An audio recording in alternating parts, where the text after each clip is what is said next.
United yali yalangira ntejja kulengera mutendesi yonna okutuusa ku nkomerero ya sizoni eno, wabula kino emaze n'ekimenyawo werangiridde omutendesi Alguna Shosha ku contract ya myaka 3. Alguna Shosha yali yaweebwa omulimu guno okutuusa ku nkomerero ya sizoni eno. Okusinziira ku akulira emirimu mu ttiimu ya Manchester United Ed Woodward, kibadde tekyewalika kulangira mutendesi Alguna Shosha olw'ensonga gy'akozeemu. Alguna Shosha asambye emipiira 19 n'awangulako emipiira 14 n'agwa amalira emipiira 2 n'akuba emipiira 3 nga kino kimuwa percentage 74 ku 100.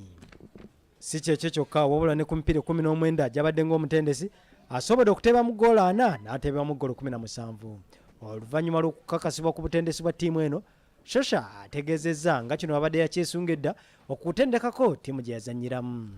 Mu kiseera kye kimu ategeezezza ng'ekirooto kye bwe kituukiridde nga kati abagizi ba ttiimu ya United balinde buwanguzi bwokka. Ono azze mu bigere by'omutendesi Jose Mourinho yagobwa oluvannyuma lw'okuba ttiimu ya Liverpool ggoolo 3-1.